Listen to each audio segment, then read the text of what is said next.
video on TikTok from this summer where I was having really bad anxiety on the boat and on the bus. Feels like the world is collapsing and falling over me. Soaked in sweat.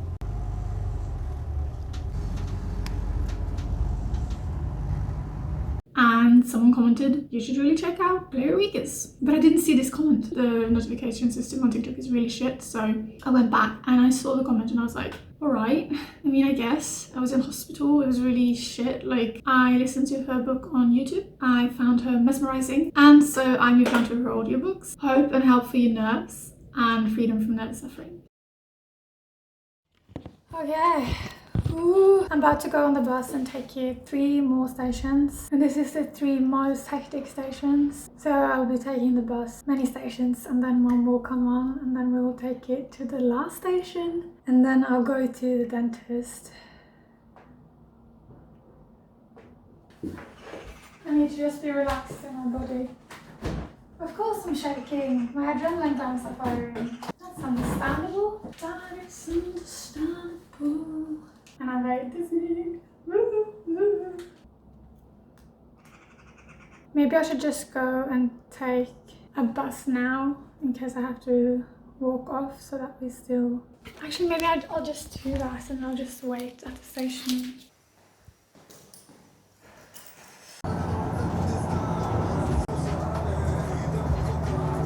Since you've started to get on the bus, listen to my voice, it's gotten so hoarse because of anxiety. Hi Mama! And for your ticket!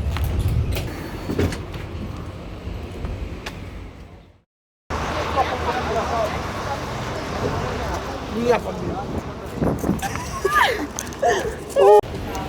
på Oslo City! Oh my god! Oh my god, jeg skal bli så Gucci! Ja, det er exposure på høyt nivå!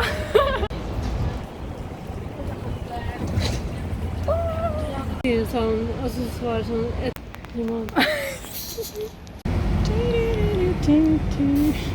på deg? Nei, på de puste litt fort. Ja. Og så strammer jeg musklene. Oh my god, it's my bus voice. Agoraphobia voice check. Oh my god, throwback. That bus ride was very much uncomfortable, which sucks because I can't believe, imagine just not being able to even take the bus. Like, it's so debilitating. I can't. I'm so frustrated. I'm so frustrated and I don't know where I'm going and I'm freaking out, so now I need to breathe. So dizzy. Never been there before. It's just anxiety. It's just anxiety.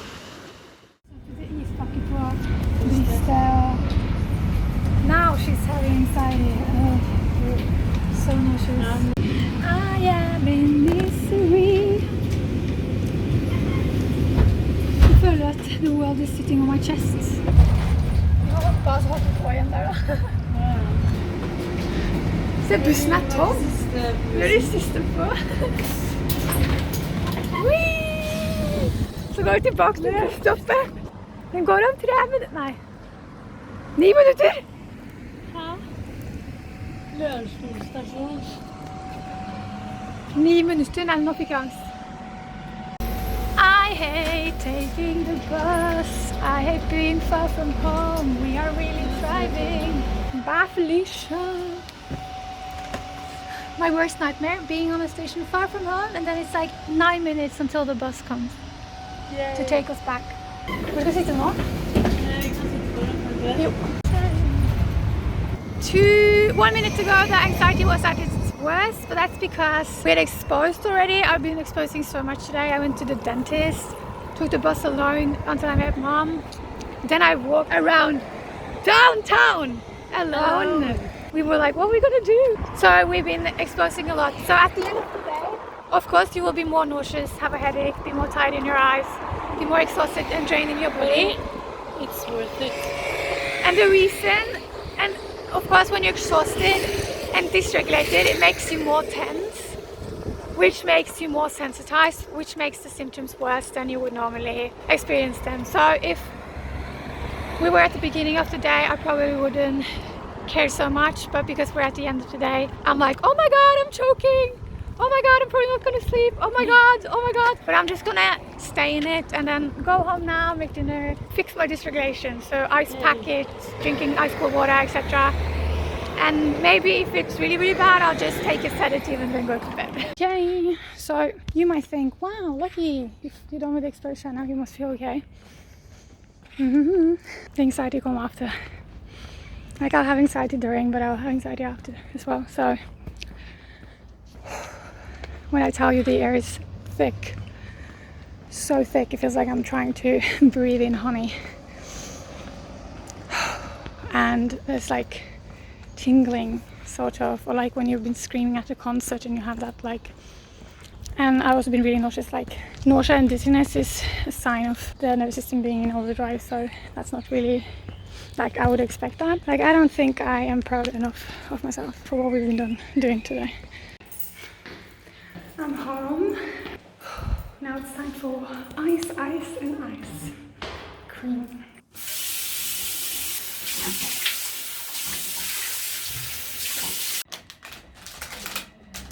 This is the ultimate regulating your nervous system position after exposure. Laying down, eyes on chest after splashing cold water in your face and on your hands. Legs high, and ice cream. You must include the ice cream. Salvation lies in repeated doing. It lies in doing until the habit of doing is so well established it replaces the long habit of defeatist thinking. This takes time and effort because the habit of defeatist thinking is so strong that although you may have made many successful journeys by now, deciding to go out and then starting off may seem almost as difficult today as it did in the beginning. I think I did a bit of overexposure yesterday, so today the exposure is actually worse. So I just went off early so that I don't overdo it, because if I overdo it wrongfully, it just gets worse. Don't be discouraged by this. Let more time pass until the memory of more and more successful achievement accumulates. Today is just really bad. It's so hot inside the bus. So I'm sweaty already, and I only took it for 7 minutes or something. It's so hot and there's so many people.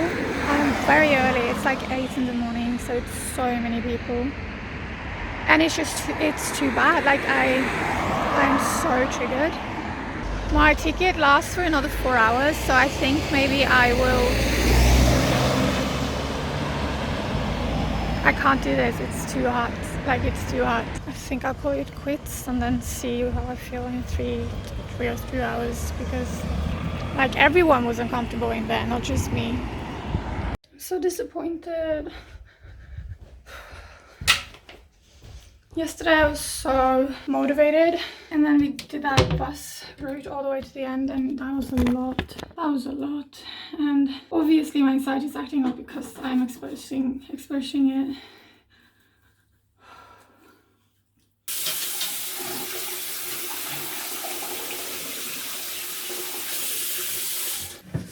My goal is to be able to take the bus as many stations as I want to and have to whenever on the day, like even if it's in the morning, midday, afternoon, if it's full, if it's not full, if it's hot, if it's not.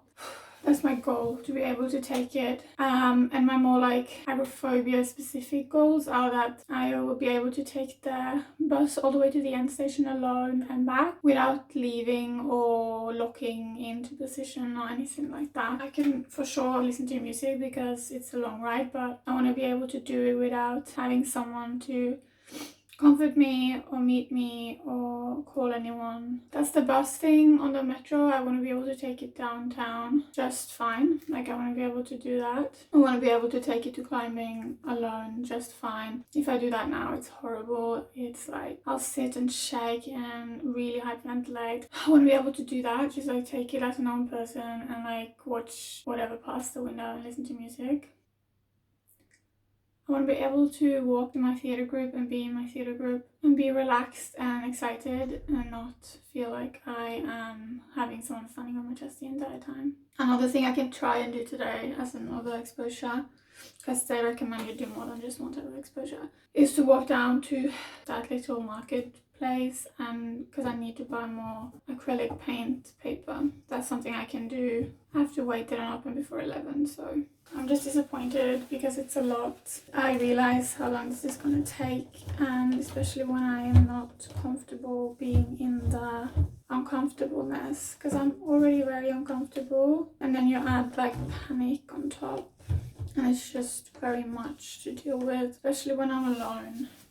You cope by accepting and not shrinking from whatever feelings your body may bring you, accepting and not shrinking from whatever thoughts you may think. You let your body go loose, let it go as limp as you can manage, loosen to the best of your ability, and then be prepared to let the thoughts and the feelings come and do their very worst. Don't be bluffed by every flash of fear into adding, oh my goodness, and then finally, oh my goodness, let me out of here quickly, quickly. It's all those oh my goodnesses that finally drive you out of that hall. The flash of panic that first comes, I call this the first fear. This is automatically intense, out of all proportion, because you are so sensitized by fear to being in this particular situation. And here we come to the crucial part in understanding recovery from this kind of nervous illness. The intensity of this panic is so upsetting, so severe, that you immediately add more fear. You add fear of that first flashing fear. I call this added fear the second fear. And it is this second fear, the fear you so constantly add yourself, that is keeping you sensitized, keeping your nerves always ready to flash that first fear so intensely. I know the only way I'm gonna be able to get over this is, and that scares me, is to take the bus and never call anyone or leave the bus or lock into position, but just let it come and flood and get out on the other side, and then don't fear another attack. It's a lot of mental work, because if I don't fear another attack, I will just sit there locked and scared. It won't really be an exposure therapy thing. It will just be exposure. I'm not sure whether I should do this every day or if I should have breaks. I just have this idea in my head that if I do actually take the bus every single day, then my brain just needs to freaking calm down. And I'm scared of what I did now was actually making it worse by going on the bus, experiencing how uncomfortable it is, and then not finishing. It's not easy, this, especially when I'm doing it alone. I went out on a walk and I called a friend, and I immediately had the whole world standing on my chest. It's so annoying. It's so hard to talk as well, because I was like, so right now I'm like, what do we do? I need to go back out there because I went in. I need to go back out there. Okay, I'm gonna try something else than the ice. I'm gonna do push-ups. I don't care anymore. Like, anxiety has gotten to a point where I would kill myself. So if anxiety kills me, or if this thing that's not anxiety kills me, like, fine, I get the point.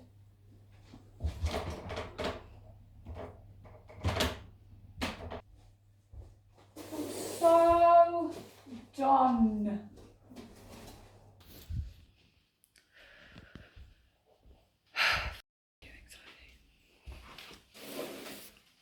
I just finished this book, and it is helpful because I thought that, because sometimes it's good to stay in a situation until the anxiety passes, but other times it's just to see that you can actually deal with it despite it not passing, and that it won't last forever. Me feeling like I'm choking won't be as intense constantly. It will be intense and then a little better and intense again. And I'm gonna read this one when I get home. But since I had to go inside early from my walk because I felt like I was being pushed to my chest, I will actually think if I have some sort of like lung condition, a walk would actually be a good thing nevertheless. So I am willing to die. I'm willing to die to overcome this anxiety. So I'm gonna go outside again, and I'm gonna walk around I walked, and I'm gonna come here to the door and just chill for a second, and I'm gonna walk and do it again, and I'm gonna chill for a second, go the other way, because I can't live like this. Like, I cannot, and I'm strong enough to handle this.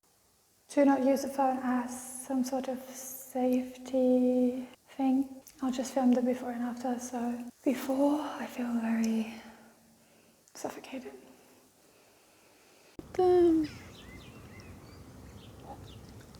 You're very pretty children. Okay, so that actually worked. My fear of choking or suffocating went down. I still did for sure, but yeah. So now I'll do it again, and then one last time the other way around, so that we have 3 rounds. And if I feel better by the 3rd round, then we'll call it a day. Yeah. It's almost as if I can feel the air getting thinner, so it's not as thick. Yeah, I can physically feel it getting easier to breathe. Okay, round 2 was easier than the first one, but it's just this hill that is doing me bad. Because my pulse will go up and I'll have to take in more oxygen and it stresses me out. Okay, one last round the other way.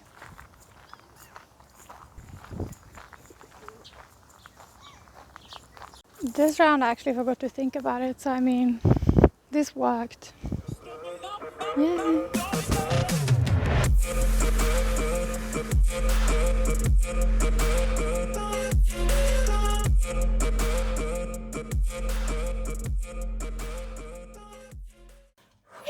I just sat for 15 minutes and filled in my notes. It is day very like properly exposure. I started 7th of July. So 1, 2, 3, 4, 5, 6.